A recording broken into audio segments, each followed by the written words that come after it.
Welcome to the bold analysis, ladies and gentlemen.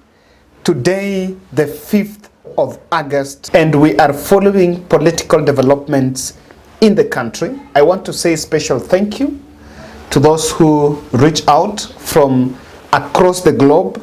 The support is amazing. And I just realized that the Kenyan election is not just a Kenyan affair. The global community Kenyans staying in diaspora are really paying keen attention. 4 days to the D-Day, I want us to interrogate the tone of messaging from the two frontrunners, Raila Odinga and William Samoei Ruto.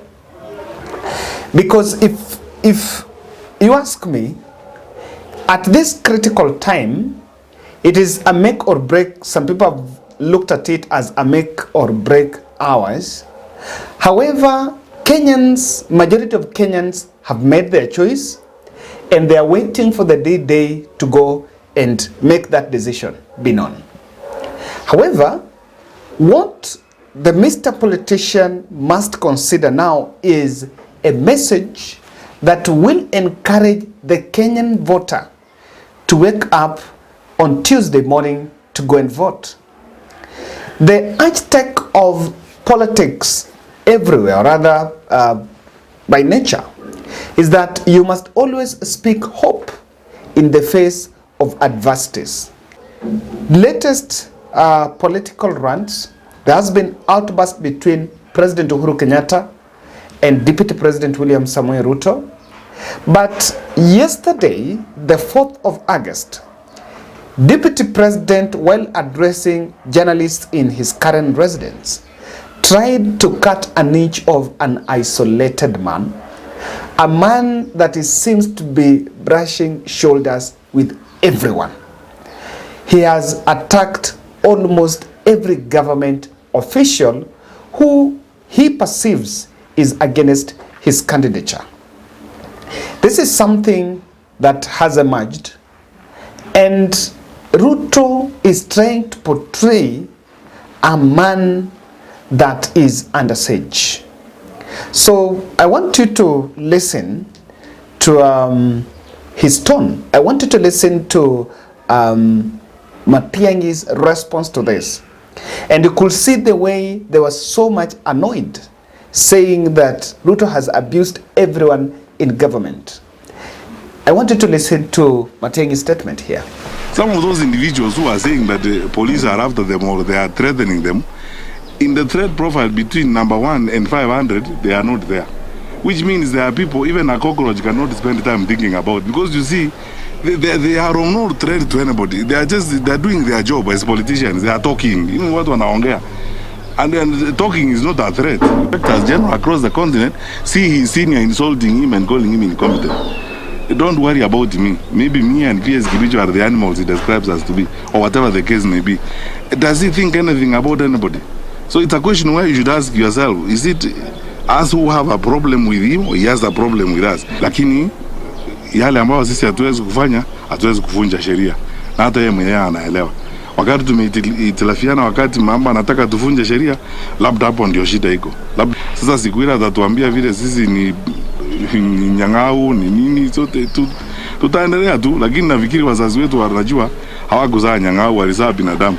Now that was Matiang'i speaking bitterly, and one question that you can just pick up from that: if Deputy President was to become the president of this country after Tuesday, who is he going to work with?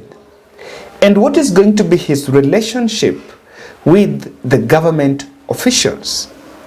One of the things that I think might be playing out is Ruto considered these civil servants as Uhuru Kenyatta's handlers who are working in the interest of Uhuru Kenyatta to make sure that Ruto do not ascend to presidency. This is something that, to me, he did it intentionally to cut an image of an isolated man. But if you just want to know, it's beyond that. I want us to compare these two statements. Today, Raila Odinga was speaking in Mombasa, and Ruto was also speaking in Nakuru. And I want you to compare, because after listening, I just want you to gauge and ask me, and give yourself, try to answer this question. Who is motivating the Kenyan voter? If you are to listen to the two of them, and irrespective of who you are going to vote for, who is motivating you to go and vote? Listen to the clip there. Jamaa ambaye kila mara amezoea kunitusi, yule kijana amenitusi mara mingi zaidi. Sasa leo niambia yeye kwamba tarehe 9 wiki ijayo tutashika na yeye moja kwa moja. Ruto simama pale, baba asimame hapa. Tushikane mkono, tumenyane, tuone nani atashinda. Vijana mko tayari? Nataka nimwambie rafiki yangu rais wa Jamhuri ya Kenya, wewe na mimi my friend, tulianza hii safari hapa Nakuru na tuliambia Kenya hatutarudisha Kenya nyuma, mahali wa Kenya watapigana tena. Na kuomba my friend Mr. President, kwa sababu wewe ndio mwenye uwezo leo katika taifa letu la Kenya, please usikubali wa Kenya wapiganishwe. Usikubali wa Kenya wapiganishwe. Do not betray, my friend Mr. President. Do not betray the commitment we made to Kenya that there will be no blood again that will be shed on matters politics. We made that commitment in Nakuru. Now, that is the two speeches you compare, and you'll confuse. Is our Kenya Kwanza team, it looks like it's a 2020 campaign. There is no momentum, trying to create momentum of taking the Kenyan voter to the polling station. I think now is not the time to do the attacks, but it's the time now to tell people and create the anxiety. You listen to Raila's statement, was saying that wamenitisi sana, so on Tuesday Raila huku, Baba huku, Ruto huku.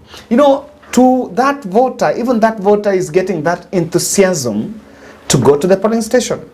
But on the other side, Deputy President has turned his back on the audience, and 2 days to the general election, he's still talking to President Uhuru Kenyatta and not talking to the Kenyan voter. Because honestly, he stopped talking to his supporters, or rather enticing his supporters, but has turned his back and is still finding time to talk to President Uhuru Kenyatta. And I just want to ask a question now. Going to complain that someone wants to create violence and do that, if you go and say that in a rally and you address the president in a rally, how is that creating the anxiety for that supporter to go and vote? A wrong question here. Does it mean that perhaps he's lost hope that this election is gone?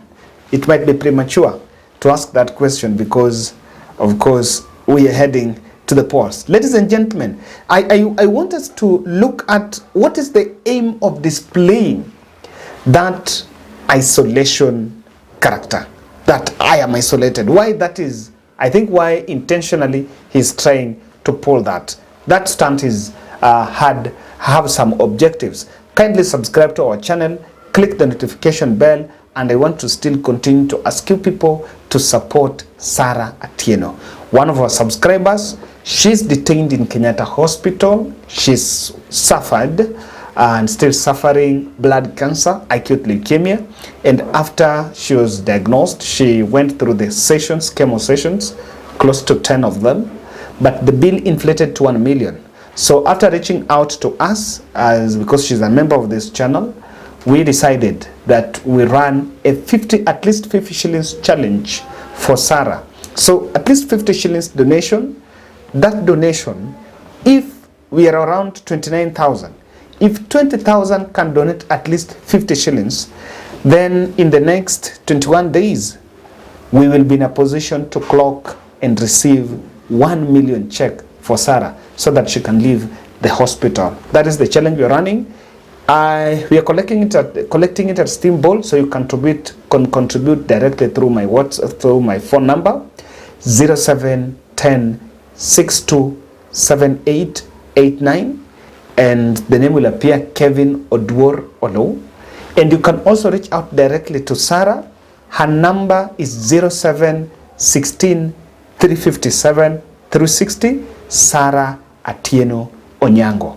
And we are so grateful for the overwhelming support that we are receiving across the globe, all over South Africa. I just realized another team, South Africa. You guys are doing amazing work. Asanteni sana, deep down from my heart, thank you. Now, this display of a man that is isolated and creating this environment of animosity between him and security apparatus is one that I see as a strategy to make sure, or rather to create an environment in which his allies or people, leaders who are supporting him, can suffer hostility in the hands of the men of the security. You can ask me how. This is very possible because the deputy president is one of the most protected, is second most protected man in this country. And even if there is anything you cannot, the security apparatus cannot reach out to him. But some sasa anasemanga huko kama huko juu kuna shida, watoto ndio umia.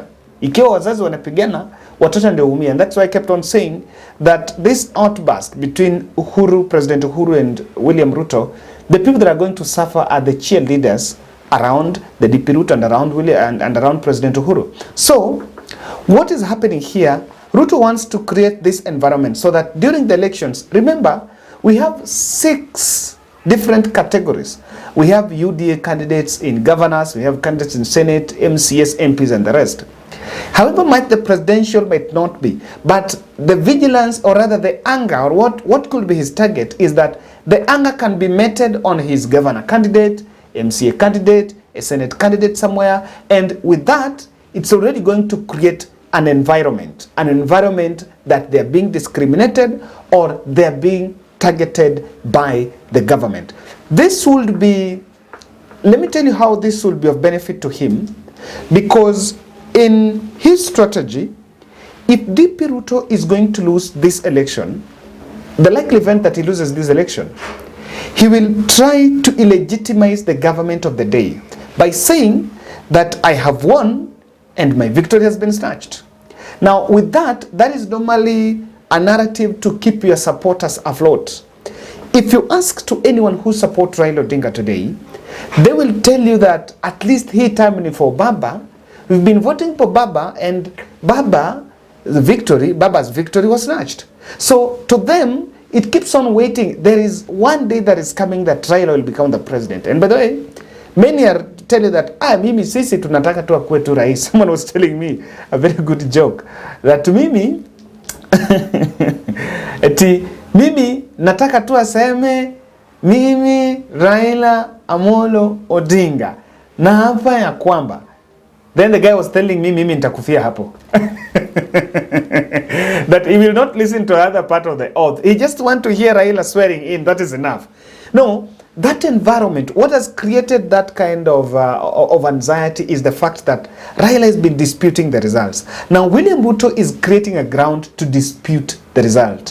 While when you go to court, you will have to go with watertight numerical evidence on this is the number that was snatched from my basket. On the other side, or in the public court, you also need to win the public court by making sure that there was some fracas between here and there amongst some aspirants. So for me, this is a decoy. The complaint is just a decoy to create some friction between the security apparatus and UDA allied politicians. And that to me is very strategic. Now, profiling these leaders, or rather the agencies, the DCI, the AIG, all these fellas, is targeted to dismiss them.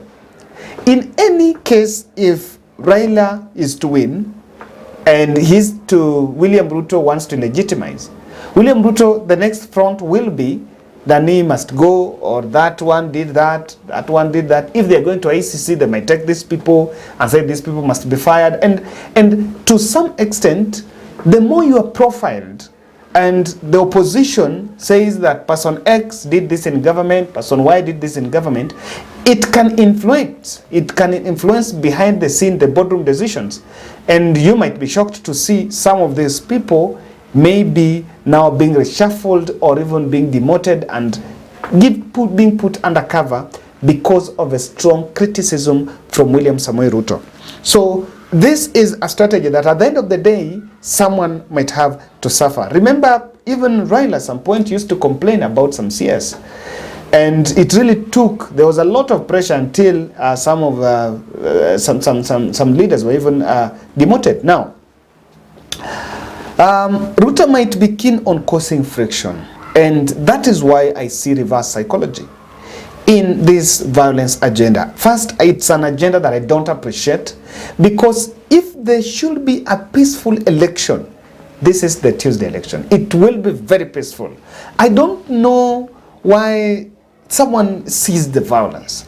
And so the government must be very keen, because despite of displaying a victim and isolated man, DP Ruto behind the scene can boil some sort of friction so that they can blame the security apparatus on this. And so whatever is happening is just a decoy, a reverse psychology.